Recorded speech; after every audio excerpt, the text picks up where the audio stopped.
Depuis quelques semaines, nous assistons à un balai médiatique offensif d'un universitaire camerounais, le professeur Achille Mbembe, qui s'est exprimé sur la situation sociopolitique au Cameroun à quelques semaines de l'élection présidentielle. Quels sont les objectifs de cette ou alors ces sorties multiples? Telle est la question principale. Très chers internautes, bonsoir et surtout merci de nous rejoindre dans cette édition spéciale. Le président Bandakani décrypte la sortie d'Achille Mbembe, les enjeux africains, en particulier les enjeux camerounais. Nous l'avons près de nous et c'est le moment pour nous de présenter nos civilités. Président Bandakani, merci d'avoir répondu une fois de plus présent à cette invitation que vous honorez avec beaucoup de fierté et surtout bonsoir à vous. Bonsoir Madame Charlotte Djengele, bonsoir ton coéquipier, bonsoir à nos internautes, à tous nos affidés numériques, à nos abonnés. Je ne manque jamais de faire un clin d'œil au regard de la courbe ascendante de nos abonnés. Une courbe qui est faite sans bostage, naturellement. C'est très intéressant de voir cette courbe-là. Je salue tous ceux qui l'éprouvent de loin. Attendez cette émission spéciale. Je suis heureux d'être à mon petit poste. Voilà. Et content d'être face à vous. Nous sommes nous aussi heureux, président Bandakani. C'est un moment de plaisir. Je vais profiter de l'occasion pour dire bonsoir à mon frère Jules Constant Bouyamousso qui est sur le plateau avec moi. Bonsoir Madame Charlotte Djengele. C'est également un plaisir partagé d'être sur ce plateau avec vous et en face d'une sommité de la pensée africaine et également un homme politique très en vue au Cameroun, le président national du Tout ça pour moi, c'est eux. Monsieur le Président, ce sont des casquettes et ah bon? On vous reconnaît, vous êtes une personnalité de revolte sur la scène politique camerounaise et vous êtes également très suivi à l'international et même en Afrique. Donc c'est également un plaisir et un honneur d'être en face de vous pour décrypter l'actualité sociopolitique. Est-ce que vous le dites notamment avec ça? La sortie de l'universitaire M. Achille. Seulement universitaire. Président Bandakani. Il est lauréat des prix intergalactiques. Il faut citer les prix qu'il est. Il a reçu des prix intergalactiques. Il ne faut pas commencer très tôt comme ça, manquer de respect à cette sommité des sommités. C'est clair, président Bandakani, quand on entend le nom Achille Mbembe, on pense au grand professeur, à l'auteur de plus d'une dizaine de livres qu'on peut trouver sur plus de 20 langues. Quand on pense de tradition principalement. Quand on pense à ce nom, on pense au grand professeur, au grand universitaire qu'il est.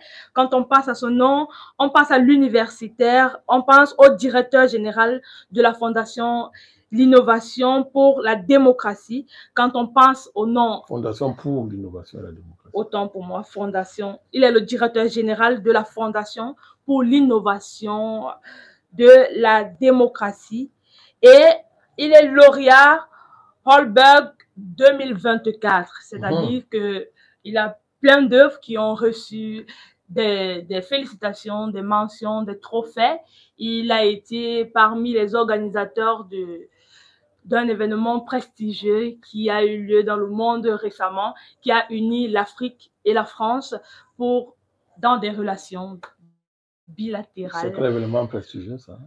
Il s'agissait du sommet de Montpellier, où il était l'un des principaux organisateurs. On pense à ce grand homme qui a écrit des dizaines de livres de renommée prestigieuse. Mais président Bandakani, nous voulons vous poser une question. Quand vous entendez Achille Mbembe, à quoi pensez-vous? Qu'est-ce que ce nom à l'évocation vous inspire? Ben, je pense que ça renvoie à la capacité d'un système très organisé à fabriquer des profils et à les imposer, non seulement dans nos schémas mentaux, mais dans nos scènes politiques, dans nos scènes sociales, dans nos univers, dans nos imaginaires, au point où à un moment donné, ces profils-là deviennent des références à partir desquelles toutes sortes de sortilèges sociaux, de sorcellerie sociale sont possibles. Bousiller notre capacité à analyser les enjeux au niveau global, au niveau continental, au niveau national, nous émasculer de manière stratégique, de manière géopolitique, pour continuer à nier notre humanité. C'est-à-dire que quand je vois le professeur Achille Mbembe, je vois que ce système, c'est un réseau mondial de contrôle de la circulation des œuvres intellectuelles dans le cadre de l'hégémonie intellectuelle, la bataille de l'hégémonie intellectuelle, la bataille de l'hégémonie des récits, censée former notre capacité à analyser le monde, à nous positionner sur tel ou tel sujet dans le monde, etc. J'insiste, la guerre hégémonique, la guerre de l'hégémonie intellectuelle, l'hégémonie de la pensée, que l'Afrique, évidemment, dans laquelle l'Afrique est totalement absente pour plusieurs raisons. Donc, les maîtres de cette guerre donc, sont organisés en réseau de circulation, de promotion, de mise en orbite de figures, de profils universitaires, etc., pour en faire des autorités, comme je l'ai dit, dans le cadre du contrôle, n'est-ce pas, de l'Afrique. Donc, quand je vois Mbembe, je vois tout ça. C'est pour ça que toutes ces sorties, tous ces livres connaissent une promotion extraordinaire dans les réseaux français, les médias français, dans ce réseau bien situé au niveau mondial, qui a beaucoup investi, comme je l'ai dit tout à l'heure, dans la bataille de l'hégémonie intellectuelle, pour tuer l'Afrique, pour tuer l'intellectualité africaine, pour la diluer, complètement anesthésier les ressorts les plus authentiques de cette capacité, de l'intellectualité africaine. Si on ne voit pas cette organisation, on ne comprend pas Achille Mbembe. Il n'est pas question de discuter de quelqu'un, parce que les universités, on n'en a pas milliers en Afrique. Et rassurez-vous, plus brillant, de loin plus brillant qu'Achille Mbembe. J'en connais. Rien qu'au Cameroun, il y en a beaucoup, mais ils sont invisibilisés. Parce que justement, ils ne répondent pas au canon de sélection et de promotion de ces trajectoires intellectuelles indispensables à l'impérialisme pour contrôler le continent. Donc, pour être plus concluant, ça se voit. On oublie toujours, quand vous avez parlé des prix, la Holberg, tous ces prix-là. Bon, ça impressionne les petits naïfs, les Africains inconsistants. Mais ceux qui ont de la culture intellectuelle, ceux qui connaissent comment sont organisées la circulation des livres, des œuvres de l'esprit, ceux qui connaissent comment marche le monde, en particulier ces réseaux, prenons l'exemple du prix Nobel. Le prix Nobel a été pendant longtemps l'objet d'un culte. Pour des hommes avertis, ça n'a jamais été le cas. Mais à l'époque, simplement, les voix des personnes averties concernant ce prix-là, pour ne pas citer les autres, étaient étouffées. Aujourd'hui, on est très, très renseigné sur ce que vaut le prix Nobel. C'est un prix qui est logé dans une fonction socio-symbolique consistant à manipuler et à conforter un ordre international au niveau de la circulation de la connaissance impérialiste au service de la domination occidentale. Vous ne comprenez pas toute la promotion que M. Mbembe a dans les médias français, pour ne pas citer les autres, qui ont reçu l'espoir de faire de lui l'intellectuel africain le plus brillant en ce début du XXIe siècle. Ce qui est très faux, parce qu'en termes de brillance, on voit bien qu'il n'y a pas grand-chose à emporter ou à trouver dans toute la gesticulation universitaire du professeur Achille Mbembe. Président Manakani, vous avez indiqué tout à l'heure que le professeur Achille Mbembe fait partie des figures, des profils créés de manière stratégique pour servir un réseau mondial de l'hégémonie intellectuelle dans le cadre du contrôle de la pensée africaine. Est-ce que aujourd'hui nous connaissons que le professeur Achille Mbembe a été pendant longtemps, jusqu'à l'émergence d'une chaîne qui vous a permis de vous exprimer, a été une référence dans le milieu universitaire, et ses livres ont été la base de beaucoup d'études. Est-ce que ce n'est pas sur la base de son talent, de son génie, qu'il a été promu dans les universités? Est-ce que... Le problème, ce n'est pas le génie. Tout le monde en a. Tout le monde en a. Chacun est un génie. Il suffit simplement que la société sache détecter votre génie. Et qu'est-ce qui fait la différence? La différence, c'est qu'il a été pris en charge très tôt par les réseaux. C'est tout. C'est ça le problème. Donc, mais là où il est aujourd'hui, j'espère que vous êtes au fait de ce que nous parlons d'un employé de M. Macron. C'est un employé. Non, il faut rappeler ça d'emblée. Il faut que vous rappelez ça, parce qu'on ne peut pas dissocier son œuvre de toute cette... son œuvre de sa situation actuelle. Les intellectuels sérieux ne font pas ça. Bon, oui, on peut dire que oui, à un moment donné, bon, quelqu'un peut être ce qu'il est, son œuvre, autre chose. Mais je dis, quand on veut faire un travail intellectuel sérieux, on doit pouvoir concilier la vie réelle des auteurs, de ceux qui produisent ces œuvres-là, et leurs œuvres. Oui. Alors, donc je peux dire que vous avez affaire à un employé de l'État français, du président français, de quelqu'un qui est dans un rôle, dans une fonction claire, dans le mécanisme français à l'heure actuelle pour contrôler l'Afrique. Sur quelle base vous déclarez? Vous en prie. Pour des mécanismes mis en place par la France pour renverser le courant panafricaniste sur le continent et rétablir les conditions qui ont prévalu en Afrique dans la relation de ce continent et la France, qui ont prévalu avant que l'émergence du renouveau panafricaniste qui a produit les résultats que tout le monde sait. Vous demandez quelle preuve?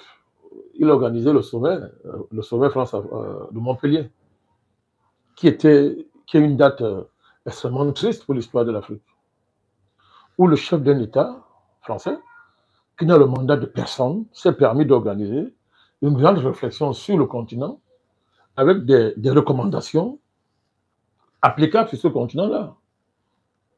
Comment ça peut se justifier sur le plan intellectuel, ça? Comment on peut expliquer ça? Que les intellectuels français se réunissent dans un sommet et parlent de l'Afrique. Je peux comprendre ça. Les envolées universalistes d'intellectuels français, on peut comprendre que bon, c'est leur culture, etc. Depuis la Révolution française, ils ont cette prétention. Encore que la pensée de manière fondamentale n'a pas de frontières. Mais que quelqu'un prétend qu'il est universitaire, et en plus il est intellectuel, mais c'est-à-dire que va revendiquer un rôle de sous-valet d'un dirigeant français, impérialiste notoire, qui est incapable de s'occuper de son pays, mais a des projets pour un continent qui ne lui a donné aucun moyen. Et ces projets sont dangereux pour l'Afrique, dangereux à tout point de vue. Mais comment on peut expliquer ça? C'est ça la Fondation pour l'innovation et la démocratie en Afrique. C'est financé par qui? C'est ce que je voulais vous demander, Président.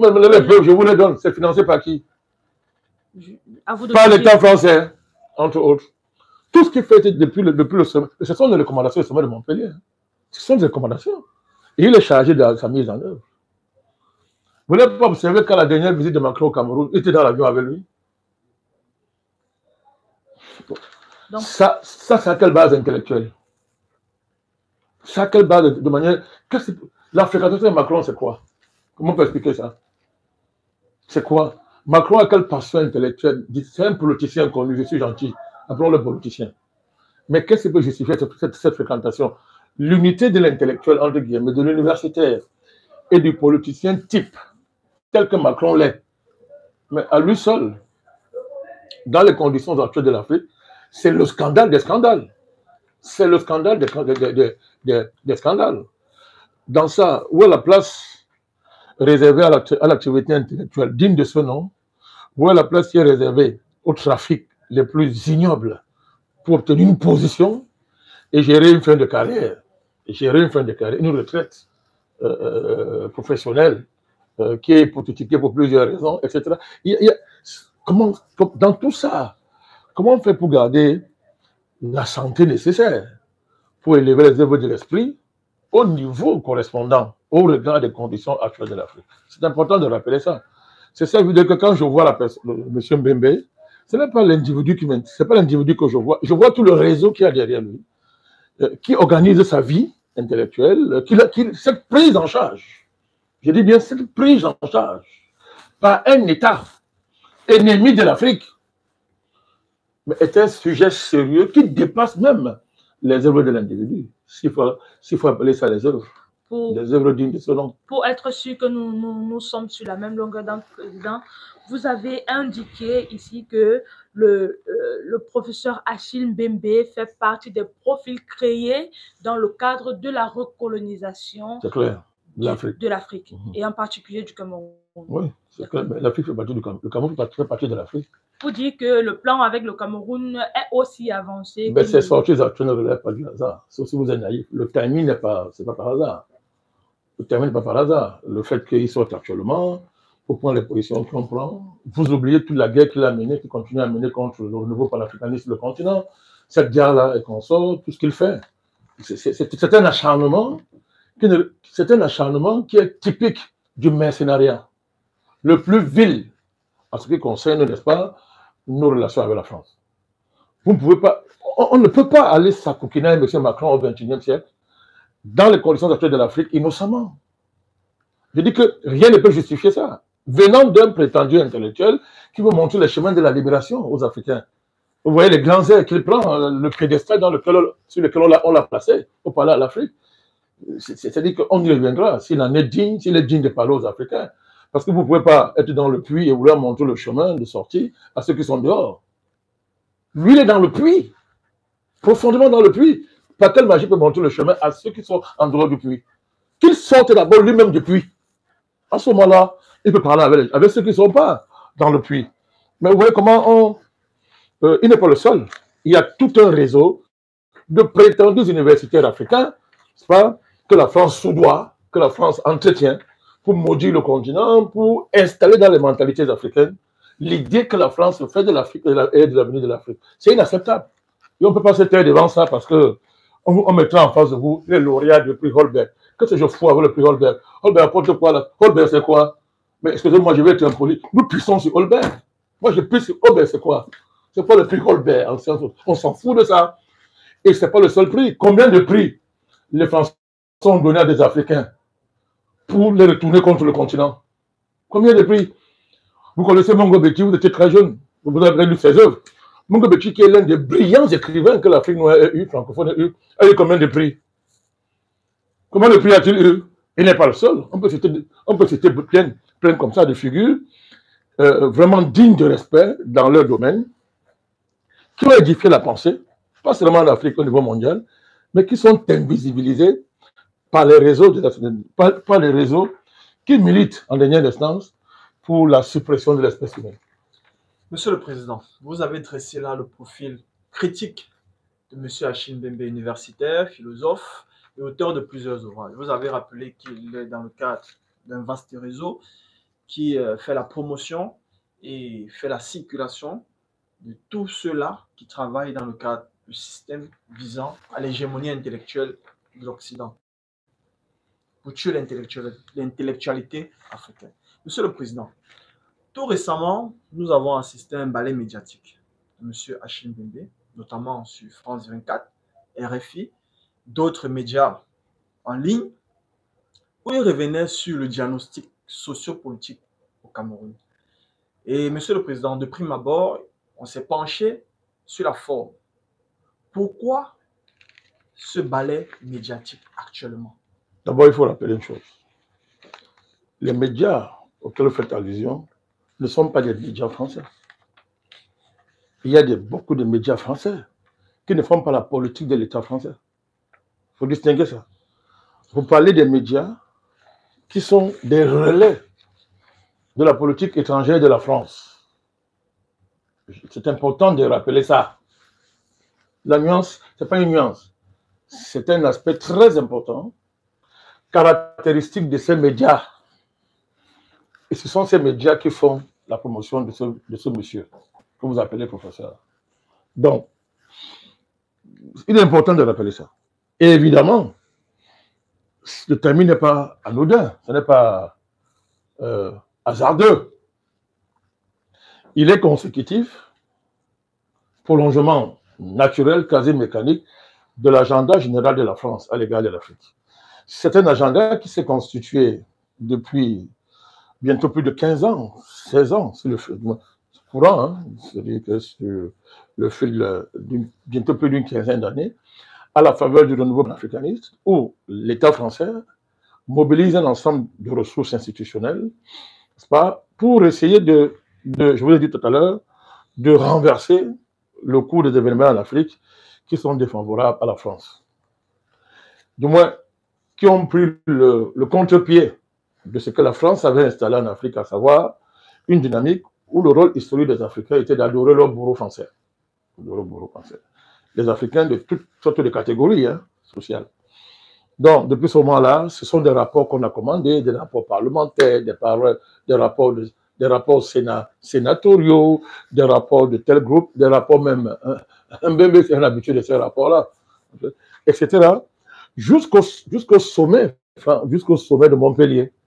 Le sommet de Montpellier ne sort pas comme ça, ce n'est pas un hasard. On ne comprend pas ce qui se passe si on détache le sommet de Montpellier, certes, la touche du prétendu réformateur, Macron, qui prétend qu'il n'a pas connu la colonisation, il veut reformer ses relations, sa touche personnelle existe. Hein, c'est basé sur l'escroquerie, des questions mémorielles, etc., des formes d'aveux de sorciers, faux aveux à tout point de vue. Il est même mieux qu'il s'était, parce qu'il est un peu dangereux que les anciens colons. Lui qui prétend réformer les choses, il est plus dangereux. Donc, il faut, pour comprendre le timing actuel de ces sorties, il faut se référer à toute cette dynamique qui est en cours depuis au moins 15 ans, dans laquelle la France essaie de redorer son blason sur le continent. De manière précise, depuis l'avènement des pays de l'AES, la France est dans une situation, elle est acculée, elle a accéléré un ensemble de stratégies et de méthodes. C'est ce que nous indiquent les rapports des milieux stratégiques secrets français, sur lesquels on est tombé, que ce soit des écoles des écoles de guerre, etc. Et ce que dit Macron lui-même, en termes de principe du renouveau diplomatique français. Ces discours sont là pour le démontrer. Ces 3 ou 4 derniers discours sont suffisamment clairs par rapport à ça. Donc, les choses sont claires. Il faut rappeler que cet agenda est consécutif à des dynamiques militaro-déstabilisatrices autour d'une armée de terroristes qu'on finance, qu'on entretient, qu'on protège sur le continent, dans le cadre d'une géopolitique de la prédation, qui elle-même est la conséquence, n'est-ce pas, n'est qu'une forme déguisée de la continuité coloniale, dans toute sa brutalité. Donc, c'est de ça qu'il s'agit. Donc, il y a donc une accélération de la politique française, qui est même symbolisée par les sorties de certains généraux français. Il y a un certain Lecointre, on ne cite que lui, mais ils sont très nombreux, des responsables militaires français, des hommes politiques français, qui vous disent qu'ils doivent revenir sur le continent. D'autres ont dit, l'école de guerre a donné une échéance de 50 ans pour travailler dans le fond et revenir en puissance sur le continent africain. En fait, c'est une recolonisation. C'est clair et c'est net.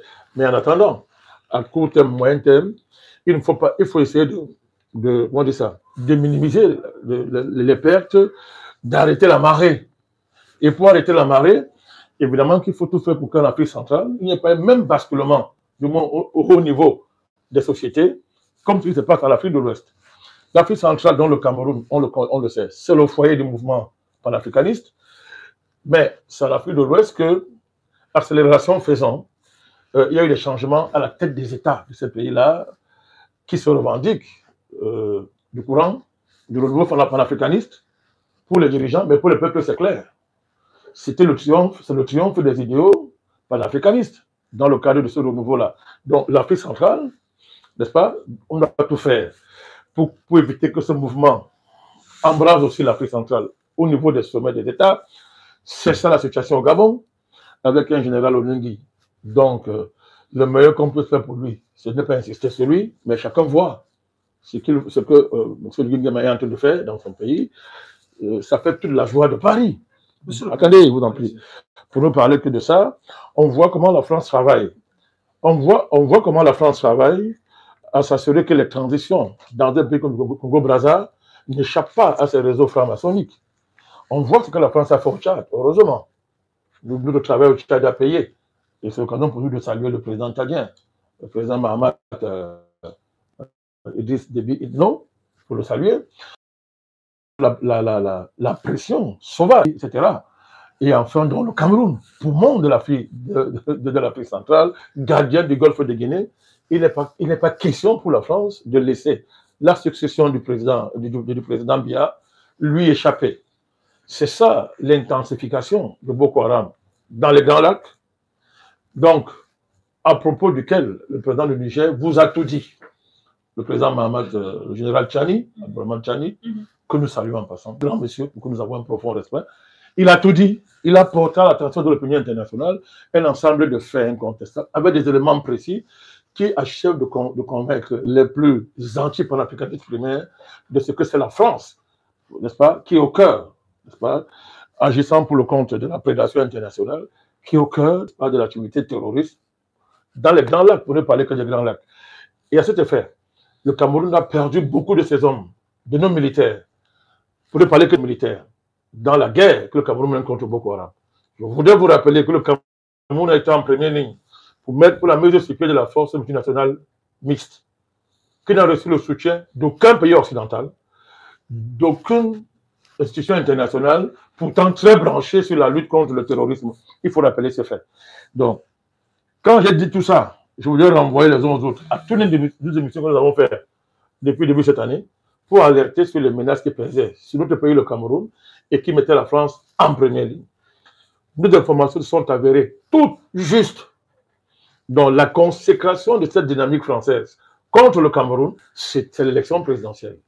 Et sur lesquelles, à propos desquelles nous sommes en droit de dire aujourd'hui que la France a parié sur des chevaux, dont un cheval majeur qui s'est écroulé en pleine course. Ça oblige la France à revoir ses cartes. C'est ça qui explique la sortie de cet agent français de pacotille, qui est en réalité la voix de la France, pour nous répondre, en nous panafricanistes, répondre à tous ceux, n'est-ce pas, qui travaillent à préserver le Cameroun d'une déstabilisation qui aura des conséquences désastreuses pour toute la sous-région. Monsieur le Président, parlons dont vous avez rappelé tout à l'heure dans votre première prise de parole, les connivences, voire les collusions qui existent entre M. Achille Mbembe et M. Emmanuel Macron. Et parlant donc du timing, vous avez dressé le contexte majeur, notamment l'élection présidentielle, le contexte sécuritaire qui travaille, notamment le Cameroun. Monsieur le Président, nous voulons comprendre. M. Achille Mbembe a fait une sortie où il est extrêmement critique, voire il s'établit comme le procureur du bilan du régime qui nous gouverne, le régime de M. Biya, avec des mots durs.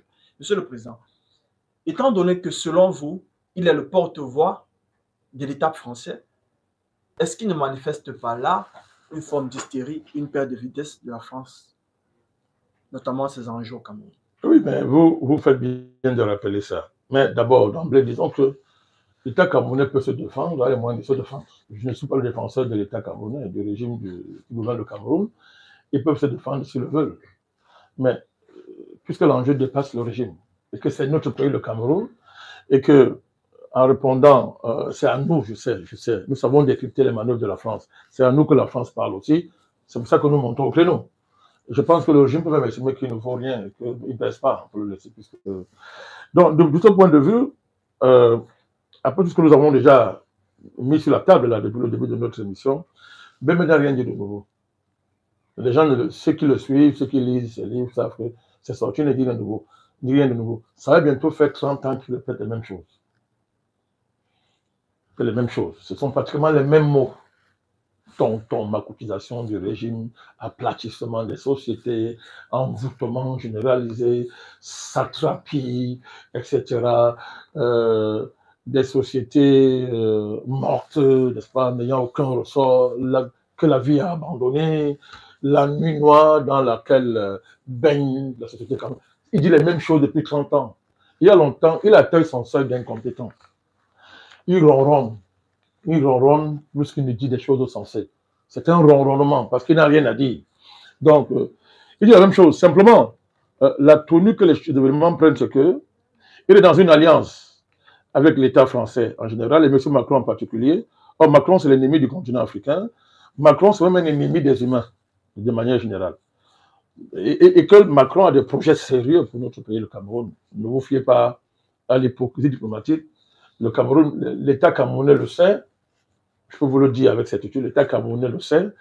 L'hypocrisie des relations diplomatiques qui a eu une dernière séquence avec la grande hypocrisie de l'adieu du soi-disant ambassadeur français en fin de séjour. Le fameux général ne doit tromper personne. Le Cameroun est en guerre contre la France.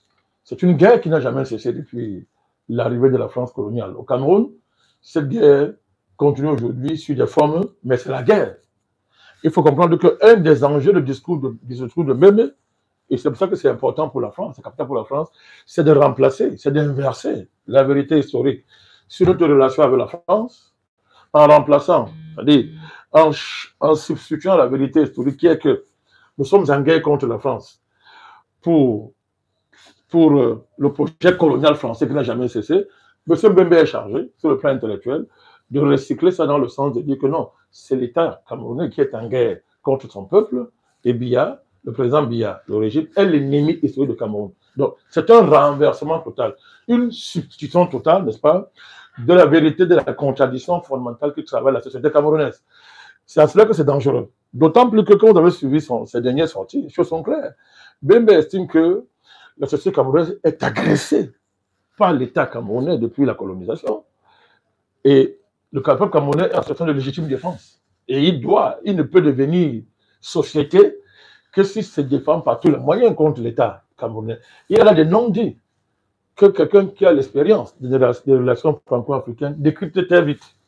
M. Mbembe est en train d'annoncer, sans le vouloir, une nouvelle ère, une montée en puissance dans les relations franco-camerounaises qui sont en train d'augurer, n'est-ce pas, le passage à une autre dimension de l'action française contre le Cameroun. Parce que si vous présentez, si vous dites que l'État camerounais est en guerre contre le peuple camerounais et que en faisant comme si l'État-là a siégé SNILO et fonctionne en circuit quasi autarcique, n'a aucune relation internationale, n'est pas dans les rapports internationaux et qu'il est en guerre. Comme ça, en tant qu'État, dans sa structure originelle, il a été créé pour être en guerre avec le peuple camerounais. On voit là où c'est en train d'arriver. Ça prépare l'entrée en scène des groupes armés. Il faut armer dans ce peuple-là. Il doit se constituer en groupe militaire pour faire la guerre, pour se libérer. Pas contre la France, pas contre les puissances prédatrices, mais contre l'État camerounais. Donc, évidemment, on va faire comme s'il n'y a rien. Ce n'est pas de ça qu'on parle. Mais on n'est pas naïf. On n'est pas... comment on dit ça? Nous ne sommes pas naïfs. Donc, il faut comprendre ça. C'est-à-dire qu'on donne un magistère à quelqu'un, on lui donne une chaire, une tribune. On fait de lui une grande autorité scientifique, universitaire, incontestable. Il fait peur à tout le monde. Mbembe. Mais en fait, c'est la France qui est derrière. Il n'est qu'un masque, triste masque, dépravant de la France. C'est la France qui est derrière Mbembe. Notre rôle, c'est d'enlever le masque pour qu'on voit la France à l'œuvre. Mbembe, c'est un soldat au service de la France. Président Malakani, vous l'avez indiqué là tout de suite qu'il faut enlever le masque pour voir très clairement le plan de la France, de recolonisation du Cameroun qui est caché derrière la figure du professeur. Et c'est dans ce cadre-là que nous allons parcourir la structure des propos du professeur pour identifier des éléments à risque, des éléments dangereux. Mais avant, je disais qu'il est important d'insister sur le ronronnement. Sa pensée tourne en rond depuis 30 ans. Bien évidemment. C'est important parce qu'il faut comprendre. Il est un théoricien de la post-colonie. La post-colonie, oui, bon, disons que c'est un de ses ouvrages. Oui, la post-colonie, mais ça va dans un registre qui est plus grand. Ce sont les variantes d'un idéalisme, néo-idéalisme contemporain, dont le fond est de nier l'impérialisme, de nier le fait que la contradiction fondamentale des pays dominés, ce ne sont pas les contradictions secondaires qui s'entretiennent de façon interne, mais le fait que ce sont des pays dominés, colonisés, tels que ce sont des rapports de dépendance, tels que Samir Amin l'a magistralement démontré, etc. Donc, Mbembe nie tout ça, il nie ça, il nie l'impérialisme. Quand il fait semblant de l'évoquer, c'est toujours pour minorer le rôle de l'impérialisme et insister sur ce qu'il appelle, sans assumer les satrapies. Il n'assume pas, parce que quand, dans le concept de satrapie, il y a l'explication originelle du mot satrapie. La satrapie, c'est une province d'un empire. Et le cas de la Perse. Mais comme on ne peut pas assumer ça, c'est l'autre définition familière actuellement qu'il met en avant, à savoir un tyran, despotisme d'un tyran qui prend un peu en otage. Ces ambiguïtés avec lesquelles Mbembe est familier masquent en réalité cette névrose intellectuelle, cette inconsistance de toute son œuvre et ce positionnement difficile lié au fait qu'il a été pris en charge par plusieurs tribus, par plusieurs écoles, par plusieurs réseaux, et cela a mené à jongler là-dessus, n'est-ce pas, pour enfin atterrir là où il atterrit aujourd'hui. Il faut rappeler ça. Quand quelqu'un parle d'Haïti et qu'il réduit le sort d'Haïti à la tonton-macotisation, mot qu'il répète depuis 30 ans, tous les jours, la tonton-macotisation de régime, et il fait référence à Haïti, réduisant Haïti à un effet, à savoir les tontons macoutes, avec les Duvalier, les fameux Duvalier. Or, l'histoire d'Haïti est plus vaste que ça. L'histoire d'Haïti, on ne joue pas avec Haïti quand on parle de l'histoire de l'Afrique et de la condition noire dans le monde. L'histoire d'Haïti, c'est l'histoire de l'impérialisme le plus sauvage. C'est l'histoire de la violence impérialiste, c'est-à-dire que dans son expression la plus radicale, même Mbembe réduit ça, comme d'habitude, à une affaire de contradiction interne, d'incapacité des régimes haïtiens, dont on connaît tous l'origine, n'est-ce pas, à imposer un gouvernement digne de son nom, un gouvernement sain.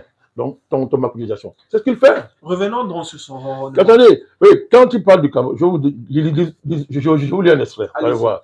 Il dit que l'antagonisme fondamental dans les pays africains à l'heure actuelle, j'écoutais, c'est l'antagonisme entre l'appropriation des moyens de prédation et la conquête des moyens de production.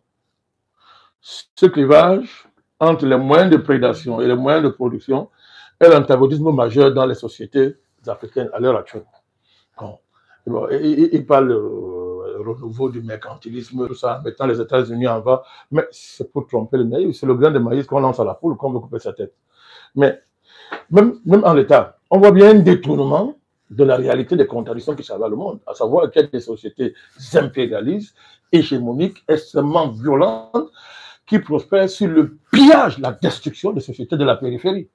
Il ne veut pas prendre ça en charge, il fait ce type de jeu de langage là, il est très fort là-dessus, ça trompe les naïfs, ceux qui n'ont pas de culture politique, ceux qui n'ont pas de culture, qui ne sont pas cultivés, tombent dans le paquet. Oh là là, vraiment, alors qu'il ne dit rien de bon en fait.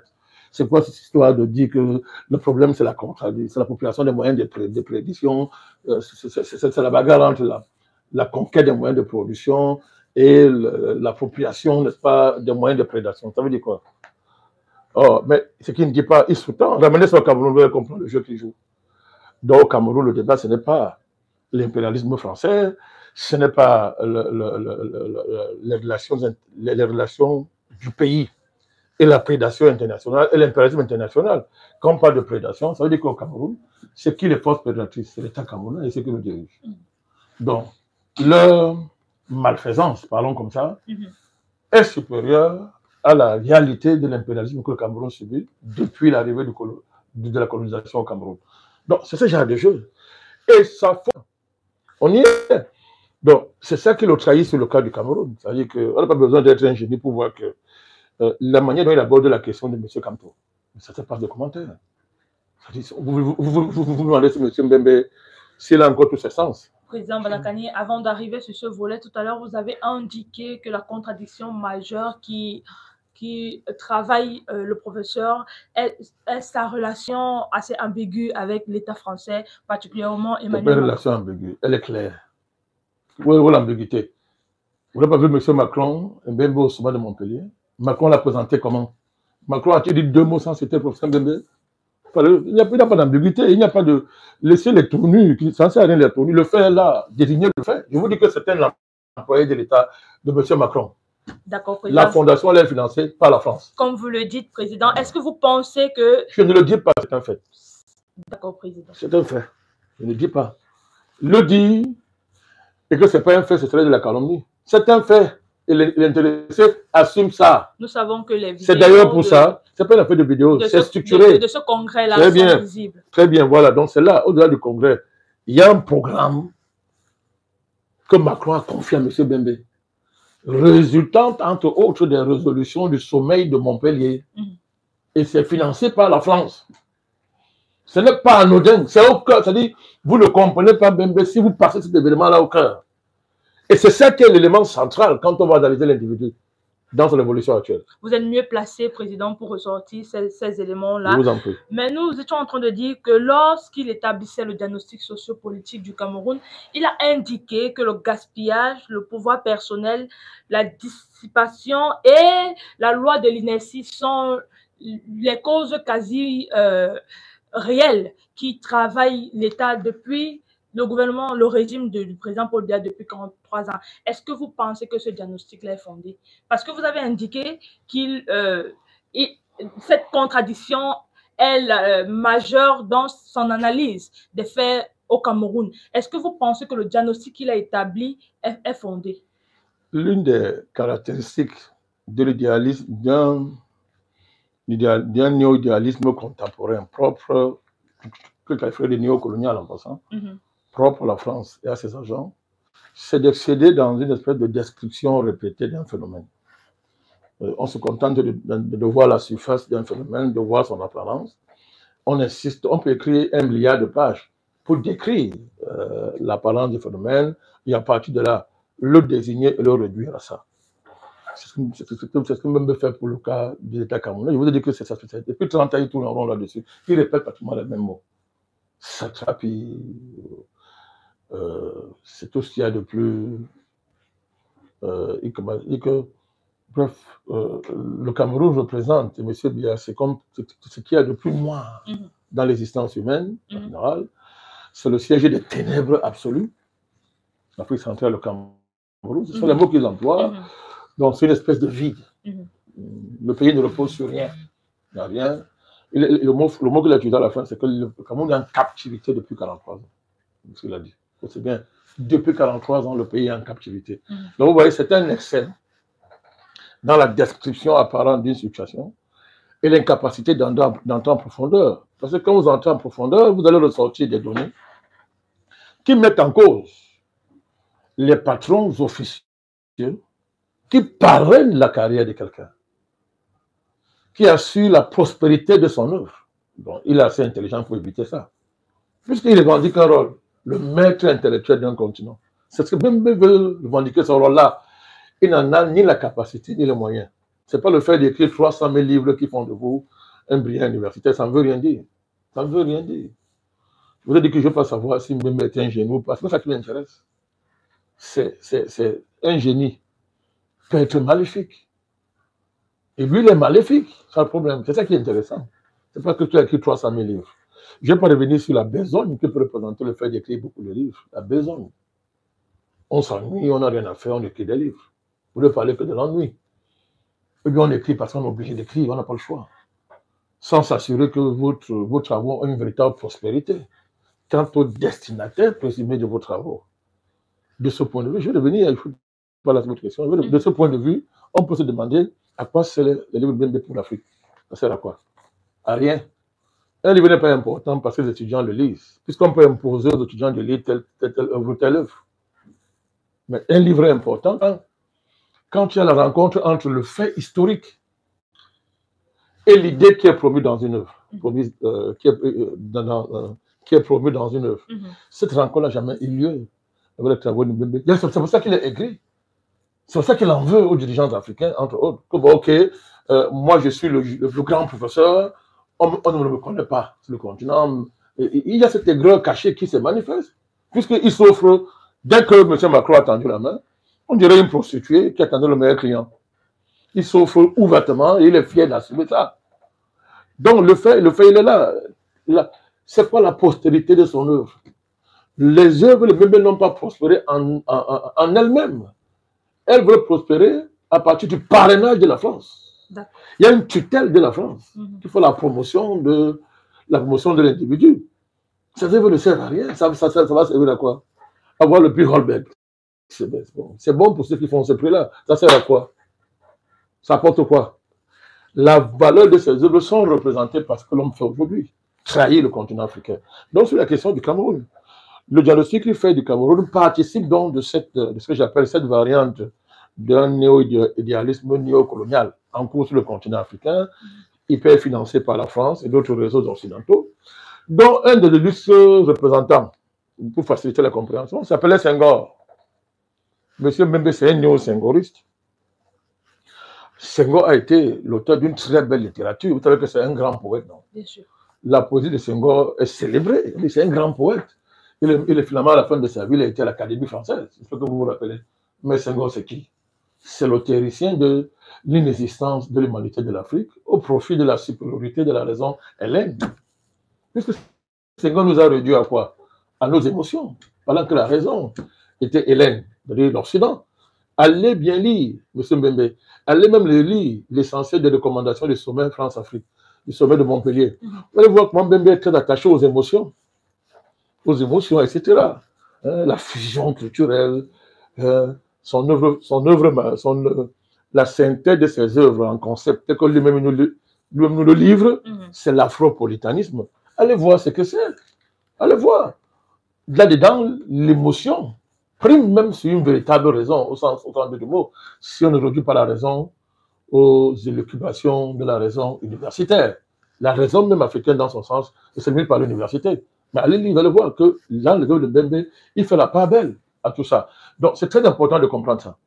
Parce que cette démarche intellectuelle, cette école de pensée rejette une approche qui privilégie les causes sur les effets. Quand on refuse de se mettre au niveau de la cause, on végète dans les effets. Décrire les effets d'un phénomène, y insister constamment, sophistiquer un langage pour essayer de donner, d'ampouler, de donner une emphase, de forcer les traits. C'est pas ça qui fait la force d'une pensée. Il n'y a pas d'effet sans cause. Il faut toujours articuler les effets et une cause. Dans le cas d'espèce, Mbembe a fait son choix. Les effets priment sur la cause en ce qui concerne les pays africains, surtout les pays africains qui sont en lutte d'émancipation contre l'État français. Monsieur le Président, toujours dans une sortie publiée dans un article de La Place, M. Mbembe, lors de son séjour au Cameroun, a décrit ce qu'il a vu, ce qu'il a ressenti, et pratiquement il a adressé un Cameroun bashing. Je rappelle le Cameroun bashing, c'est-à-dire cette manière de toujours montrer son pays sous un visage extrêmement noir, ténébreux et diabolique, infernal. Monsieur le Président, particulièrement la ville de Yaoundé, la description qu'il fait est ahurissante. Quels sont les objectifs de ce Cameroun bashing pour vous? Ça rentre dans tout le cycle général du Cameroun bashing, orchestré par Paris, promu par les médias français contre le Cameroun. Pourquoi vous voulez expliquer ça? Il est dans ça. Il est dans ça. Et je vous ai dit les caractéristiques de ce Cameroun bashing clair. Le président Biya, c'est un monstre. Son âge, c'est un crime contre l'humanité. Il n'a plus ses facultés, c'est un homme dépendant. La gériatrie dont parle Mbembe, etc. Et voilà, c'est les années de gouvernance du président Biya sur le Cameroun relèvent des ténèbres absolues. Je vous ai déjà donné, c'est ça le discours. Et que ce pays est mort. C'est un pays fantôme. Les Camerounais sont des cadavres. Le reste, c'est le niveau de pestilence de leurs cadavres. C'est ça Mbembe. D'abord, le manque de respect qu'il a à l'égard des populations camerounaises. Il a utilisé des tons quasi... Le manque de respect... insultant, injurieux. C'est clair. À l'endroit du... Mais je vais vous expliquer, c'est pas compliqué. D'abord, c'est un diagnostic faux. Il est faux. Vous avez dit d'abord, ça participe d'une description sommaire des réalités camerounaises. Deuxièmement, puisqu'il est faux, ce n'est plus dans ce descriptif qu'il faut rechercher la vérité. Il faut la chercher ailleurs, en l'homme lui-même. Est-ce que Mbembe n'est pas en train de décrire son peuple intérieur? Le Cameroun n'est pas l'enfer. Ce n'est pas le paradis. Est-ce que Mbembe n'est pas en train de décrire ce qu'il est lui-même? Est-ce que ce n'est pas sa photo intérieure qui le socle et définit le Cameroun? Mais c'est ça, je vous le dis avec force. Ce que Mbembe parle, là, ce qu'il décrit sur le Cameroun, c'est lui-même. Les ténèbres, là, c'est lui-même. Il est ténébreux. la cadavérisation du pays, c'est lui-même. Toute cette laideur qu'il déverse sur le Cameroun, sans aucune nuance, sans aucun respect à l'égard des catégories comme pour le Cameroun, trahissent l'individu. C'est sa laideur qui l'expose. En fait, sa trahison envers son peuple, envers le continent, le travaille au point où, pour guérir ça, il traduit ce qu'il est, une pourriture individuelle. C'est indécent. Le bruit qu'il fait sur le Cameroun vise à masquer la trahison sur l'Afrique. Et le fait que, je répète encore, c'est un petit employé de M. Macron. C'est ça et c'est clair, parce qu'on va démontrer ça. Si Mbembe a horreur, ce partant du principe, on va démontrer, simple démonstration logique, on va pas compliquer. On a besoin de faire une thèse pour ça. Il n'y a écrit un livre. Allez-y. Disons que ce qu'il dit est vrai. Donc Mbembe a horreur de la cadavérisation. Il déteste qu'on prenne les gens en captivité. M. Mbembe ne supporte pas le fait qu'un pays soit pris en otage par un satrape qui est complètement, qui est vieux, qui est dépendant, qui n'a plus ses facultés mentales. C'est vrai. Monsieur Jules, si Mbembe n'aime pas ces choses, nous supposons donc que M. Mbembe, autant il ne supporte pas ça venant du Cameroun, mais il ne peut donc pas supporter ça ailleurs, puisqu'il n'aime pas ça. Ok, parlons de la France. Parlons de son patron. En termes de cadavérisation, en termes de pestilence et de pourriture, on peut comparer le Cameroun à la France? La France que nous connaissons aujourd'hui, à partir de quel raisonnement peut oser croire que la France, en l'état même actuellement là, vaut mieux que le Cameroun? Maintenant, allons plus loin. Le type qu'on appelle M. Macron, quelles sont ses thèses? Macron considère que dans un pays, l'essentiel de la population du pays peut être dans la pauvreté, c'est une bonne chose. C'est la théorie du ruissellement. Et que quelques milliardaires s'enrichissent, c'est ça le modèle social par excellence. C'est ça Macron. Ça, c'est sa vision économique. C'est ce qu'il fait en France depuis qu'on voit la situation. Nous voyons dans quelle impasse en passant. Non, je veux pas. Oui, je vais y arriver. La crise politique. Parce qu'il faut bien que ces disciples-là, qui boivent même comme le petit lait, il faut qu'ils soient mis devant la réalité. Monsieur Macron est celui qui dit que les enfants de moins de 4 ans ont une sexualité indépendante. Et puis, cette sexualité indépendante, ils peuvent se livrer à toutes sortes d'infamies, des partous, toutes sortes d'inflations, et puis ils peuvent changer même leur nature. Passer d'un genre X à un genre Y, ou bien à une fusion des genres pour produire des monstres qu'on ne comprend pas. Monsieur, la France est la terre par excellence de la pédophilie. La France est la terre par excellence de la drogue, même fait partie des recettes de l'État français, etc. En termes de violence d'État, qu'est-ce que le Cameroun a envié à la France en matière de répression des manifestations? On réprime plus en France qu'au Cameroun. En France, les gens meurent parce qu'ils critiquent M. Macron, parce qu'ils disent que sa vie privée est une horreur, est une trahison. Ils meurent, eux assassinent, quand leur vie n'est pas rendue impossible. On fouille, des gens sont agressés dans leur domicile par les services de l'État, parce qu'ils ont écrit un livre, parce qu'ils ont dénoncé le fait que la crise de 2008 a été organisée d'une certaine manière et qu'on banque aux Français sur la question de la dette. Donc, il y a tellement d'éléments. La manière dont l'État français a accepté la question des Gilets jaunes, faut-il qu'on revienne dessus? Donc, comment l'horreur au Cameroun est inacceptable et l'horreur est acceptable en France? Comment l'horreur individuelle, l'horreur, puisque le président Biya est une horreur, c'est une horreur, Paul Biya c'est une horreur. D'ailleurs, il va très loin, il va très loin. Paul Biya a gâché nos vies. Il le dit, Paul Biya a gâché la vie des Camerounais, etc. Donc, le président Biya, c'est l'horreur. Mais comment le président Biya, c'est l'horreur? C'est inacceptable. Et même il nous demande il demande qu'il faut réveiller nos facultés mentales, il faut reconstruire notre psychisme, les gros mots qui impressionnent les naïfs là. Il faut reconstruire l'imaginaire, puisqu'il faut réveiller les morts en tout cas. Il faut un exorcisme collectif pour réveiller les morts du fait de la violence, de la sauvagerie et du caractère extrêmement infernal de ce régime qui vit au Cameroun. Comment en France il ne peut pas tenir ce discours? Puisque les Français disent tous les jours qu'ils sont morts. Les Français pleurent tous les jours. Les Français sont désespérés tous les jours. Ils ont atteint des niveaux de désespoir que personne ne peut qualifier aujourd'hui. Alors, nous parlons en France, plus de 70% des Français demandent la démission de M. Macron. Alors, nous parlons de la France. La France vaut moins de 40 milliards Moins de 40 milliards d'euros. Ça veut dire qu'aujourd'hui, on met le pays à terre pour 40 milliards. Ça veut dire qu'en France, on est capable de trouver 40 milliards pour régler le problème de la dette française. 40 milliards. Bembe est silencieux dans tout ça. Malgré tout ça, il peut s'acoquiner avec Macron, il marche avec lui. Il est heureux, c'est son trophée, il se valorise. Il est grand parce qu'il marche avec Macron. Comment on peut régler une telle contradiction dans le comportement de quelqu'un? Donc, je vous ai dit, il faut bien comprendre, quand il parle de Cameroun, il parle de lui-même. Donc, pour vous, c'est la fuite en avant dans la trahison. Non, vous êtes trop gentil. C'est un pauvre type. C'est un pauvre type. C'est sa misère qu'il est en train de ressortir quand il parle du Cameroun. Tel qu'il se voit, tel qu'il voit le Cameroun. Le Cameroun, je répète encore, ce n'est ni l'enfer, ce n'est ni le paradis. Le Cameroun, c'est une banale réalité néocoloniale. Le Cameroun, c'est les effets d'une néocolonie. Des gens ont écrit ça depuis très longtemps. On savait que ça va arriver. Pourquoi même vous faites comme si c'est... Avec le président Biya, il y a l'inauguration d'une chose qu'on n'a jamais vue. Ça aurait été Biya ou tel, ça aurait été la même chose. Je rappelle que Fred Boigny est resté longtemps au pouvoir jusqu'à sa mort. Et comme il était le père du miracle ivoirien, c'est sous Fouette que le miracle ivoirien s'est transformé en enfer ivoirien. C'était au Fouette. Donc, ce n'est pas une affaire d'individu. Puisque au Fouette était le père du miracle, mais il a été aussi en même temps le père du désespoir, qui va culminer avec l'arrivée de M. Ouattara au pouvoir, mais surtout sur la bataille que Fouette a perdue et quand il a déclenché la guerre en utilisant le cacao ivoirien comme arme de guerre contre la finance internationale. Cette guerre, il a perdue.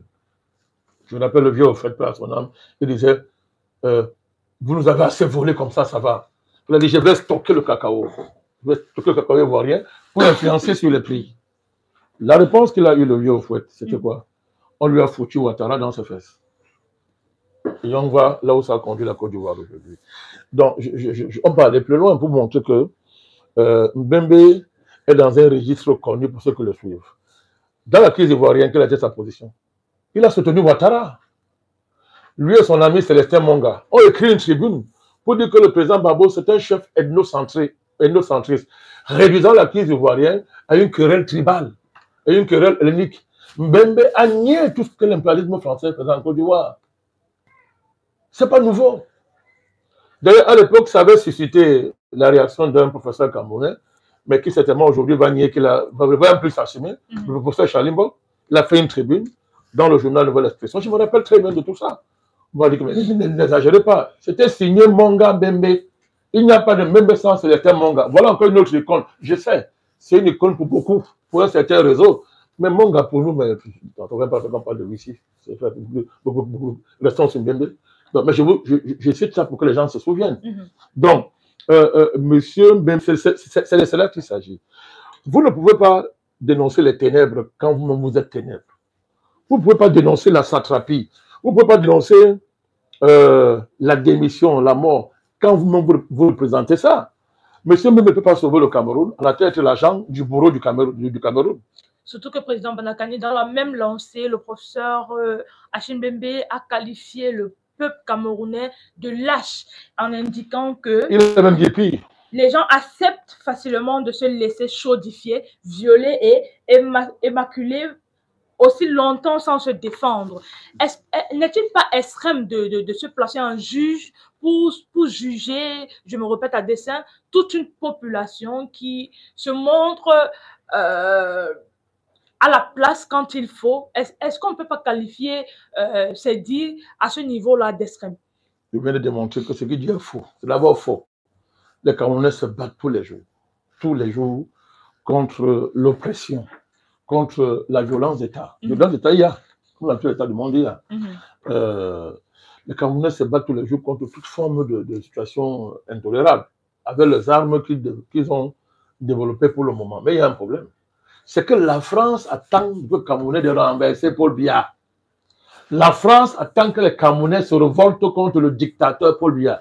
Tant que les Camerounais ne le font pas, la France paye des influenceurs des profils sur Internet pour insulter les Camerounais que vous êtes des lâches. Donc vous êtes en train d'indiquer que c'est l'échec de leur plan qui amène le professeur à... On n'a pas à le dire, c'est évident, Madame Charlotte. C'est évident. Il est payé pour ça. Je vous dis que c'est un salarié. À un salarié, on dit va faire ça, tu fais.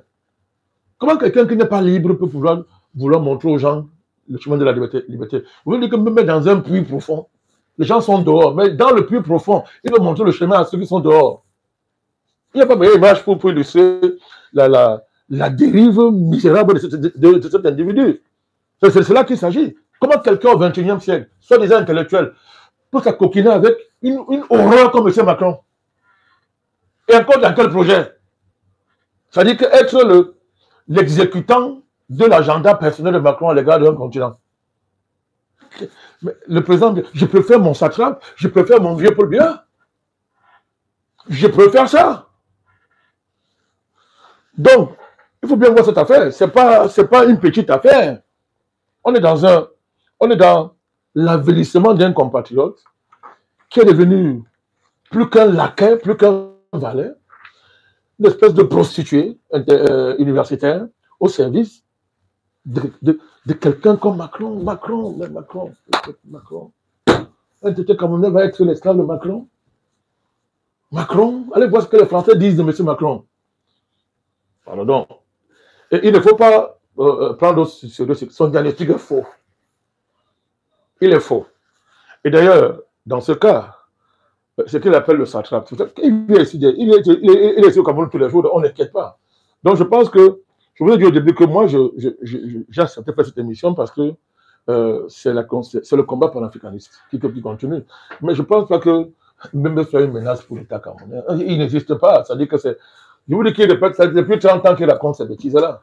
Monsieur le Président, nous allons aborder. Mais c'est important, je vous en prie, c'est important que cette séquence, dans le contexte actuel, soit décortiquée, que tous les ressorts qu'il y a derrière soient mis en public dans le cadre de ce procès intellectuel que nous sommes en train de faire. Oui. Monsieur le Président, nous allons aborder la question du tribalisme, c'est-à-dire ce venin, germe de la division qui a été injecté par M. Mbembe lors de son discours, alors lors de ses sorties médiatiques. Monsieur le Président, il est revenu sur certains propos et il a qualifié qu'il y a la peur de Bamileke, qu'il y a une obsession et une fixation anti-Bamileke et que voilà le discours que le pouvoir en place ventile pour se maintenir. Monsieur le Président, de prime abord, quelle réaction? Bon, d'abord, il faut rappeler, sur un plan général, toujours démontrer, le prendre au niveau de la cohérence de toute son œuvre. Hein. M. Mbembe s'est toujours présenté comme quelqu'un qui a dénoncé ce qu'il appelle le nativisme. Le courant nativiste, ça a référence à tout ce qui célèbre les identités primaires, les identités primitives. Mbembe a toujours dénoncé ça. Mbembe a toujours voulu se positionner comme un défenseur de l'universalité du genre humain et donc le dépassement du nativisme pour entrer dans une communauté fraternelle humaine. D'ailleurs, son dernier bouquin fait référence à ça, la communauté terrestre. Mais il faut donc montrer la contradiction qu'il y a entre cette posture et le fait de reprendre à son compte des vulgarités de ce type, de ce niveau, et de reprendre ça de manière immédiate, sans aucune médiation digne de son nom, c'est-à-dire que travailler sérieusement l'idée, se mettre l'idée à la médiation de la raison scientifique, la raison intellectuelle. Mbembe a rejeté tout ça, ce qui est très étonnant pour l'universitaire qu'il est, et il a repris la vulgate dans toute son essence primitive. Parce que il est travaillé, il est malade. Il est malade, il est travaillé par quelque chose qui le ronge. Il a déversé toute sa bile. Il en veut individuellement au peuple camerounais. Il ne va pas renverser le président Biya. Il en veut aux Camerounais de représenter une espèce de contre-discours par leur comportement qui fait qu'il est réduit à être un bavard qui n'impacte rien. Et deuxièmement, il ne nous pardonne pas du fait que pour exister, il a été obligé d'aller se prostituer auprès de M. Macron. Parce qu'il y a tout ça qui travaille l'homme sur le plan psychologique. Donc, on a affaire à une espèce de catholicisme laïque. L'œuvre de Mbembe, c'est ça. Une espèce de positionnement dans le cadre d'un catholicisme laïque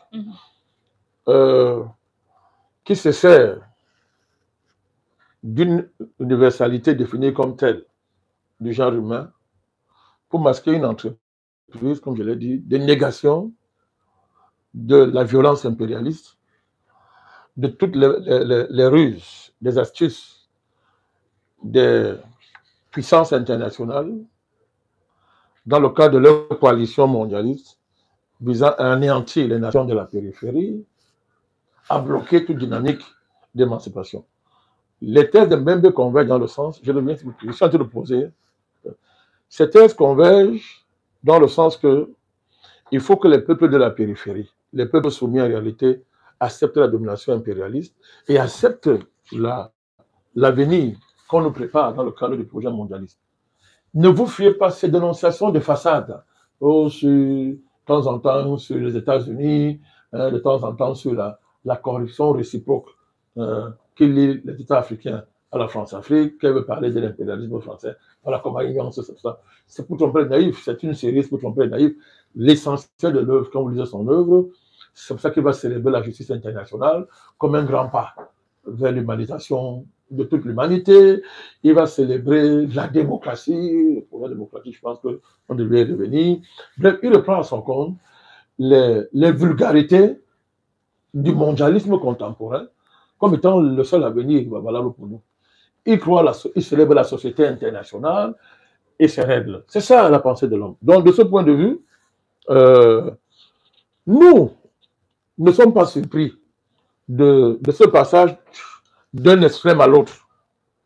Celui qui célèbre la communauté terrestre et celui qui vient faire l'apologie du nativisme dans le cadre de ce qu'il a appelé la bamiphobie institutionnalisée qui est au Cameroun. C'est un faux dialogue, c'est faux. C'est faux. Pourquoi c'est faux, monsieur le président? Non, c'est faux. D'abord, c'est de créer un cadre démontrant qu'il y a une guerre au Cameroun qui se justifie, d'une part le Bamileke et d'autre part le reste du Cameroun. D'autre part l'État camerounais. C'est ça. Mais c'est important pour l'impérialisme français. C'est important dans le cadre de la géopolitique française occidentale. Ça a toujours fonctionné comme ça. C'est de réduire l'Afrique à l'affrontement des ethnies. C'est de réduire l'Afrique, qui n'a pas d'histoire, à une histoire tribale, à la sauvagerie tribale, ou dans lequel, sans la médiation du génie occidental, les Africains sont perdus. Vous êtes là au cœur des principes de l'impérialisme.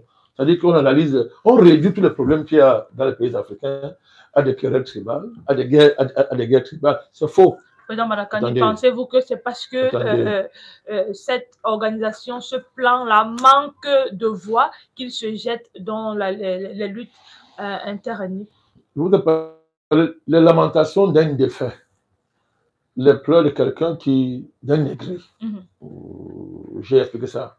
Ces lamentations, ces divagations ne prospèrent pas à ce qui concerne le Cameroun. C'est un fait. Et je voulais démontrer que le plan français contre le Cameroun vient d'échouer et la France va seulement renouveler les autres. Il va seulement renouveler ses cartes. Elle a déjà commencé. Nous ferons une émission pour accueillir le nouvel ambassadeur français avec un ensemble d'informations qu'on mettra à la discussion du public. Revenons sur le sujet de la question de la question de la bamiphobie. Venir balancer comme ça, dire que, OK, M. Kamto, la non-validation de sa candidature n'a aucun fondement légal et que ça participe de la bamiphobie générale qui a cours au Cameroun. Venir le dire n'a aucune consistance à tout point de vue. D'abord, l'État camerounais n'est pas bamiphobe. Ça veut dire quoi? Un État bamiphobe, ça supposerait que l'État camerounais, son essence, c'est la bamiphobie. C'est faux. Ça saute à l'œil, c'est faux. Les 100 d'État camerounais l'avont tout démontré, c'est inconstatable et ça continue. Ces rapports qu'on fait aujourd'hui, c'est un État néocolonial.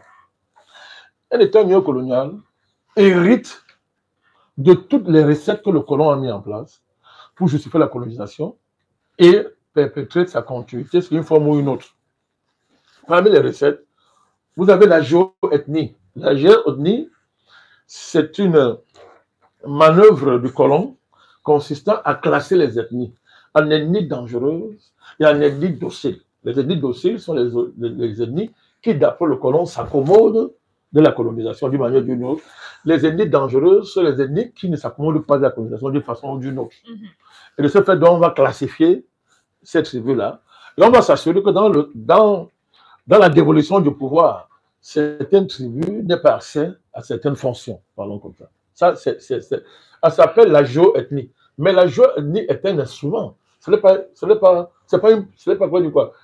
ça qui fonde un État. C'est pas ça qui fonde la démarche des États néocoloniaux. C'est un instrument parmi d'autres. Donc, l'État camerounais n'est pas un État bamifo. Qu'on s'entende bien. L'État camerounais n'est pas organisé pour faire disparaître le peuple bamileke. C'est faux.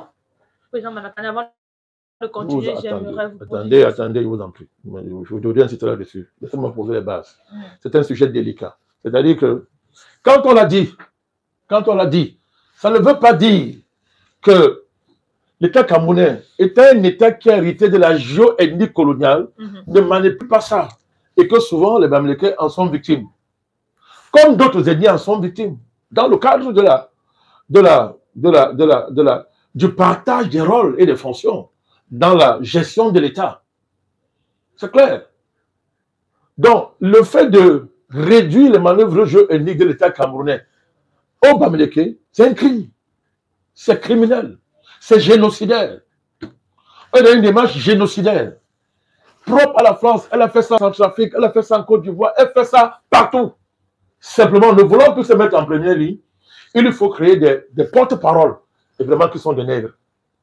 À chaque pays, il faut créer des gens comme le Mbembe, qui doivent dire ce que la France ne peut plus dire.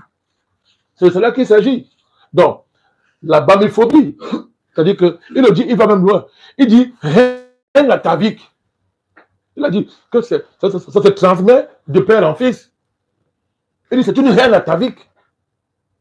C'est faux. C'est pas vrai. Je ne veux même pas rentrer dans la...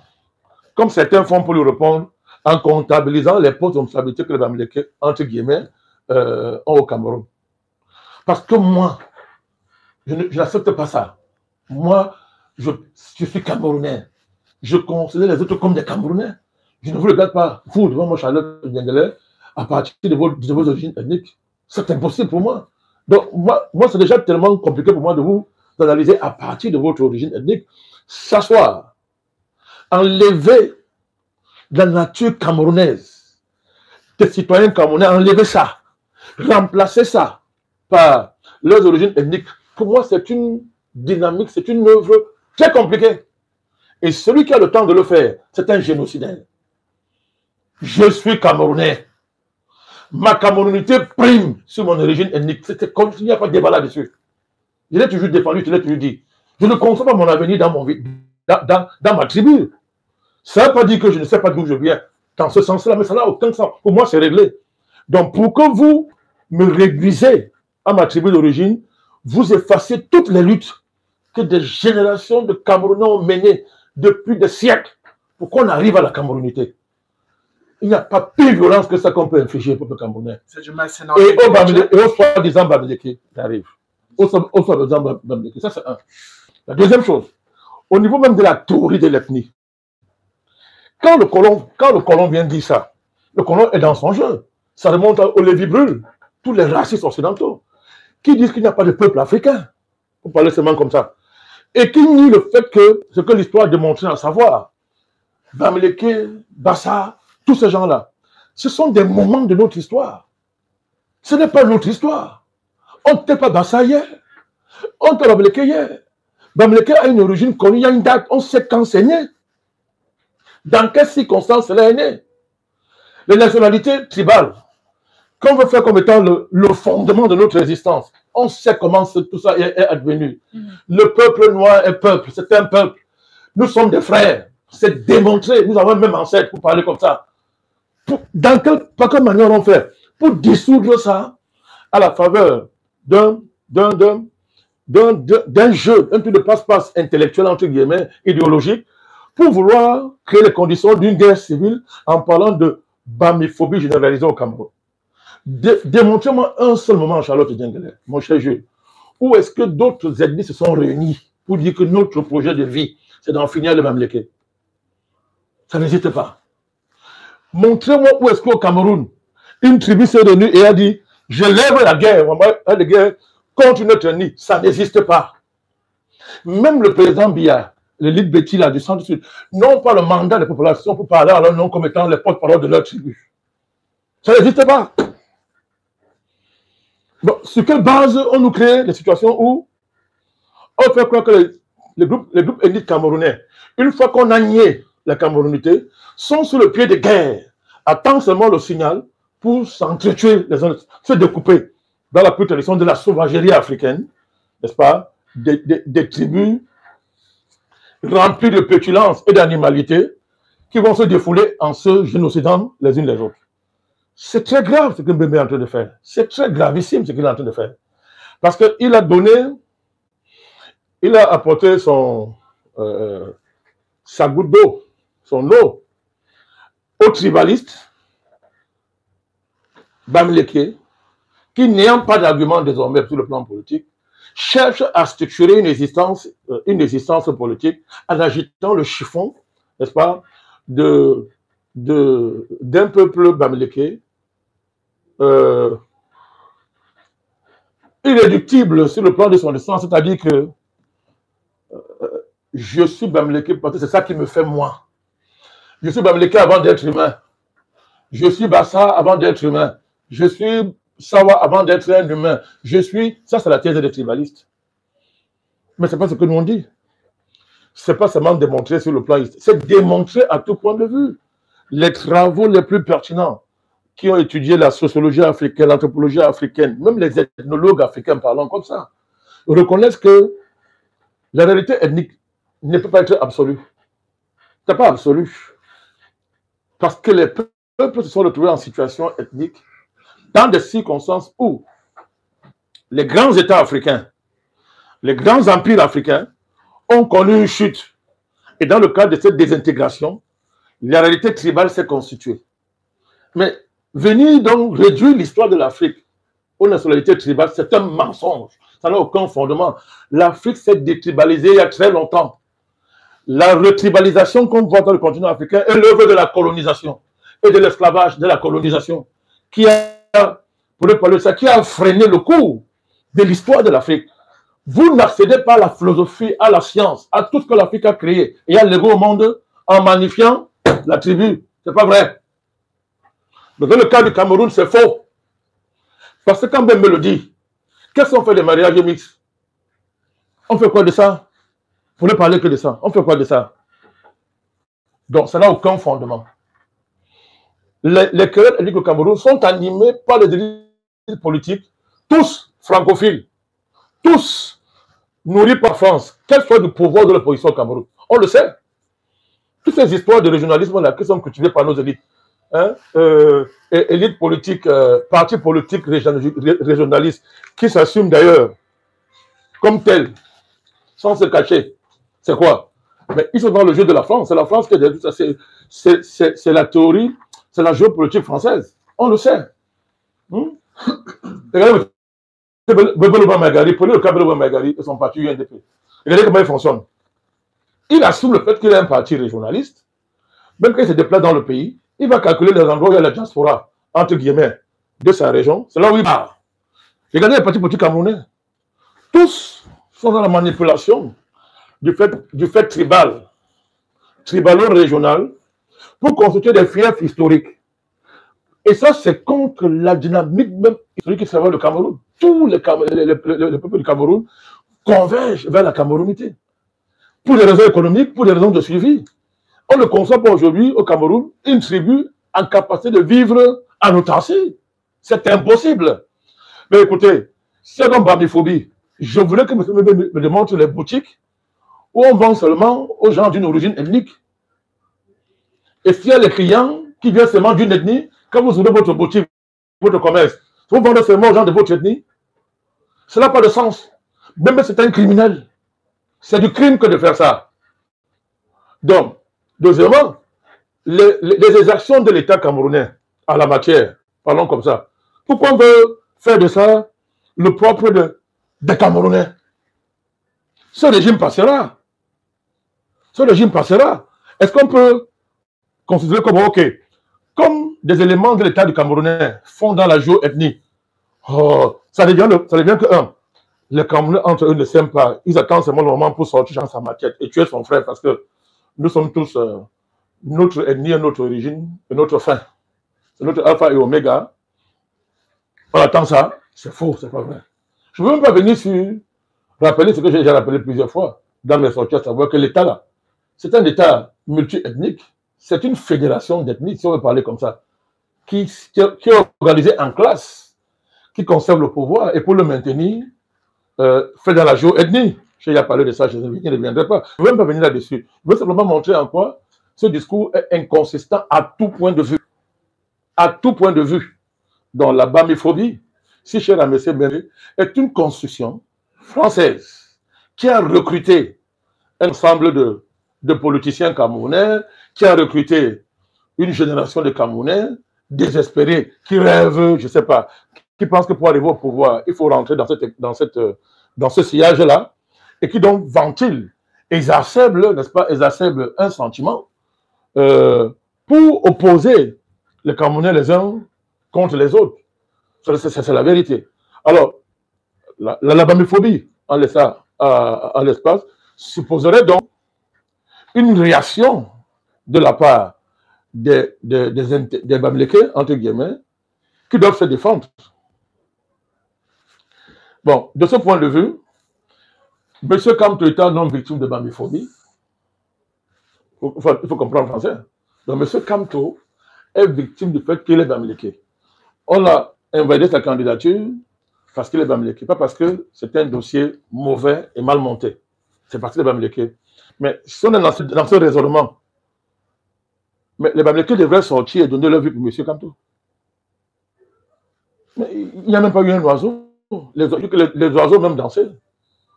Les abeilles ont fêté. Puis si vous rédigez ça à une affaire de bamiphobie, ben, ça veut dire que dans votre tête, vous avez la preuve que les Bamileke se sont réunis et ont fait de mourir Kamto leur candidat. C'est pas vrai. Et ça se voit à l'évidence. Bref, on est dans un registre qui est connu, le registre de l'organisation de la guerre civile. Mais ça, on accuse le régime de faire ça, alors qu'on est soi-même dans ce registre-là. Quand on a dit tout ça, je répète encore, parce que c'est un sujet très glissant, des inconsistants vont chercher les pouces sur nos têtes. Je répète encore que l'État camerounais fait dans la géoethnie. La géoethnie, c'est le fait de reprendre en son compte les recettes du colon dans le sens d'organiser les rivalités interethniques pour conserver le pouvoir. Ça ne fait pas de cet État un État tribaliste. Parce qu'un État néocolonial n'est pas tribaliste. L'essence d'État camerounais, c'est son essence néocoloniale. C'est ça qu'il entretient jusqu'à aujourd'hui. Je vous ai déjà démontré ici qu'il n'y a pas de dette ethnique. La dette du Cameroun, si l'ethnie prime au Cameroun, mais la dette du Cameroun devait être libérée en couleur ethnique. Il n'y a pas d'impôt ethnique. Donc, quand on parle d'un État, on voit son essence. Comment est-ce qu'il se reproduit en tant qu'État tous les jours? Cet État ne peut pas se reproduire en s'appuyant sur une ethnie. C'est impossible. Il ne peut même pas se reproduire en faisant dans la bamiphobie. C'est impossible. Il ne peut pas. C'est quand même un État rationnel. Vous ne pouvez pas gouverner le Cameroun en vous opposant au Bamileke. Ça n'a pas de sens. Donc, à tout point de vue, cette thèse-là ressemble à M. Bembe. C'est de la bêtise toute faite. Président Madakani, dans le sens de la reconstruction du Cameroun, formulée par le professeur Achille Bembe, il a proposé le fait un moyen de résoudre le problème de la forme de l'État actuel. Est-ce que ce fédéralisme-là va à l'encontre du dynamisme que vous avez décrit tout à l'heure, de la dynamique du Cameroun? Est-ce que ça représente ici, est-ce que le fédéralisme qu'il propose représente une antichambre de la balkanisation du Cameroun? Mais tout ça dépend de quelle position on se place. Si vous êtes un agent du projet de colonisation française, vous parlez comme Achille Bembe. Et de ce point de vue, c'est évident, le fédéralisme en Afrique, ça fait rire. C'est un projet de balkanisation des États africains. C'est l'émiettement de leurs États une fois de plus. Mais quand vous vous placez du point de vue panafricaniste, du point de vue de la décolonisation, etc., quand vous regardez les vastes mouvements des peuples à l'échelle globale visant à s'émanciper de l'impérialisme occidental, vous ne pouvez pas analyser les choses comme Achille Bembe. Parce que là aussi, il faut l'appeler ça, pour voir comment c'est la grille d'analyse. La grille d'analyse est un choix. La grille néocoloniale pro-impérialiste de Mbembe est un choix. La grille panafricaniste décolonisatrice que c'est la nôtre, c'est un choix. Et ça détermine notre façon de voir, de lire les événements. Donc il faut maintenant chercher dans tout ça qui est le plus objectif, qu'est-ce qui est plus proche de la réalité. Évidemment que ça ne peut pas être les thèses de M. Mbembe, ça n'a rien à voir, parce que les faits sont là. Donc, de ce point de vue, les fédéralistes africains sont des imposteurs. Dans quel sens, président? D'abord, ils élèvent un moyen au niveau d'une fin. Qu'est-ce qu'on veut régler? Est-ce qu'on veut développer les pays africains? Est-ce qu'on veut les libérer? Est-ce qu'on veut élever le niveau de vie des populations? Si c'est ça qu'on vise, le fédéralisme ne peut être qu'un moyen.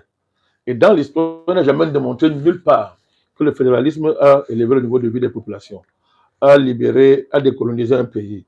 Du moins, a émancipé une nation. Ce n'est pas démontré. Ce n'est qu'une forme institutionnelle de l'État. Il faut rappeler ça. Dans le contexte des pays africains, je voudrais vous rappeler que le mythe fédéraliste en Afrique participe des recettes de l'impérialisme contemporain. C'est un moyen par lequel, en balkanisant les États, peu importe le masque qu'on met devant, ça permet à l'impérialiste de rentrer dans un pays comme il veut très facilement. Il suffit de, simplement de pactiser avec une région, avec un État fédéré. Nous rappelons même que le fédéralisme a été appliqué au Cameroun des années 61 à 72. Je ne veux pas appeler. Et nous avons évolué à l'État unitaire. Ils vont vous reprendre les thèses ambazoniennes pour dire que c'était une escroquerie de la France et des francophones. Je ne veux pas revenir à ça. Je suis sur le principe même de cette affaire-là, du fédéralisme dans les conditions africaines actuelles. Donc, il faut rappeler qu'en Afrique, il y a des États fédérés. Hein. Il y a des États fédérés, on dit ça, qui pratiquent le fédéralisme. Ben, ça a apporté quoi de fondamental à ce pays? Prenez le Nigeria, prenez même l'Éthiopie. On peut citer comme ça, il y en a plein. Donc, c'est vraiment du vent. Les gens ont atteint leur seuil de compétence en matière de pensée. À partir du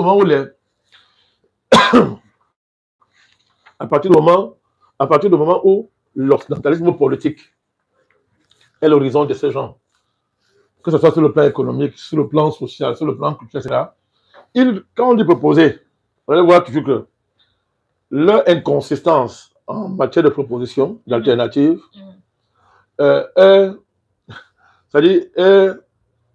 n'a pas d'égal avec leur logoré quand il s'agit de décrire. Comme quand je vous parlais de ils sont très inspirés quand il faut décrire les mots. Mais quand on dit proposer, vous voyez très bien qu'ils ne peuvent rien faire. Ils vous récitent exactement ce que les Occidentaux disent, ce que la France dit quant à notre avenir. La démocratie, les droits de l'homme, limitation des mandats. La même dans ça. Dans cette sortie, il a tellement recensé ces bêtises-là, machin, et enfin, fédéralisme qu'on sort, parce qu'il faut mettre fin au jacobinisme. C'est un faux débat. Il n'y a pas de fédéralisme qui tienne dans des néocolonies. La mission première d'une néocolonie à la colonisation. On ne fédéralise pas le colonialisme, je l'ai déjà dit. Ça n'a pas de sens. Comme on ne fédéralise pas l'impôt, ni la dette. Donc, ce sont des histoires. Ça n'a pas de sens. L'avenir des pays africains, ce n'est pas ça. Dire que la solution, c'est le fédéralisme. À quoi ça sert de fédéraliser la corruption? Ça sert à quoi? Si on me dit qu'on est fatigué de la centralisation Yaoundé, d'accord, mais après on fait quoi? On va simplement décentraliser le budget. On va fédéraliser, parlons comme ça, l'impôt, le budget, etc. Mais les hommes là, vous les aurez aussi fédéralisés, les hommes qui vont gérer tout ça. Comment est-ce que vous les fédéralisez? Si les mêmes mentalités néocoloniales qui procèdent dans le pays et qui ont conduit là où on est, ne sont pas travaillés dans le sens de la libération du pays, mais ça sert à quoi tout ça, machin-là? Ça ne sert absolument à rien. Donc, une chose est de rejeter la centralisation néocoloniale. Moi aussi, je ne suis pas jacobin. L'homme que vous ne parlez pas jacobin. Mais autre chose n'est pas de venir nous vendre de nous présenter des chiffons, fédéralisme comme ça là. Ça n'est rien de fixer les repères. Dans le cadre du combat que nous menons, il faut constamment fixer les repères quand l'ennemi tente de les brouiller en mettant en avant des figures qui sont les agents conscients, les agents conscients, organiques, comme on dit dans le jargon, de l'impérialisme dans ses versions françaises, dans ses versions actuelles, en ce début du XXIe siècle. Le combat qui a du sens pour l'Afrique, c'est le combat pour la libération du continent. Ça passe par un combat acharné qui prend en compte la nuisance de l'endocolonat local, sans oublier que l'endocolonat n'est que l'agent historique du colonat. Pour le cas de l'Afrique, les endocolons camerounais, pour le peuple du Cameroun, sont les agents de la France. Donc c'est la France le patron, on ne va pas inverser le rôle. Donc il ne faut pas que les agents secondaires et leurs actes soient mis en avant pour masquer l'action de l'agent principal qui n'a jamais cessé de faire son action. Je répète et je dis, le Cameroun est en guerre contre la France. Depuis que la France est arrivée dans ce pays, pour l'œuvre coloniale, elle est en guerre contre le Cameroun. Cette guerre n'a jamais cessé. 60 était une étape nouvelle. Après qu'on ait, par la guerre, éliminé le mouvement patriotique camerounais, tué nos héros, la France a placé au pouvoir celui qu'on connaît, le président Ahidjo, paix à son âme, respect pour lui. Cette guerre a continué d'une automation, une guerre contre la rébellion, contre les terroristes. On a tué des centaines de milliers de Camerounais de 60 à 1971, date de l'exécution du dernier chef historique de l'UPC, Ernest Ouandjé. C'était guerre contre la rébellion, guerre contre les terroristes, c'était les ordonnances, les fameuses ordonnances contre la subversion, qui a permis à la France et M. Ahidjo d'exterminer les Camerounais qui n'étaient pas d'accord avec le projet de la France au Cameroun. Ça a continué sur une autre forme.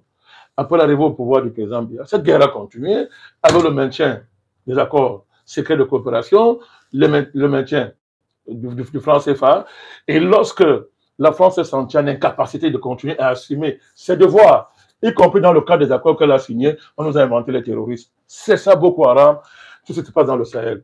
Maintenant, on est arrivé à une phase décisive qui est constituée du fait que la France, sentant que les anticipants sur les enjeux de la succession, réorganise ses dispositifs au Cameroun dans le cadre de s'assurer que de tout faire que la succession du patriarche président tourne à son avantage. Cette guerre-là, on ne peut pas accepter que M. Mbembe vienne nous faire croire qu'au Cameroun, la bataille politique consiste à chasser le président Biya, le remplacer par un élément de la France, comme si le problème du Cameroun, c'est la guerre entre nous, ce n'est pas la guerre contre la France. C'est ce renversement de perspective que nous on dénonce. C'est ce qui a justifié cette émission. Pour dire que non, la France ne nous prendra pas à ça. Autant nous combattons avec rage l'endocolonat local, nous la connaissons, mais nous savons très bien que pour en finir avec l'endocolonat local, il faut finir avec le projet français. C'est ça l'objet d'une telle émission. C'est pour ça que ce soir, j'ai accepté votre invitation pour faire ce procès. C'est nous qui vous disons grandement merci une fois de plus d'avoir honoré à cette invitation. Je dis merci à ma coéquipière, Mme Charlotte Djengele, qui m'a accompagné dans le cadre de cette émission. Nous disons merci à toute l'équipe technique. Nous leur annonçons une très bonne nouvelle. Une bonne nouvelle à nos internautes, la création d'une nouvelle chaîne destinée exclusivement à vous, qui s'appelle Président Bandakani officiel. Voilà un nouveau bébé qui arrive dans la galaxie des plateformes numériques qui accompagne le nouveau mouvement populaire. Bienvenue au nouveau bébé. Nous vous disons à bientôt pour une nouvelle édition en direct sur les plateformes du NNP.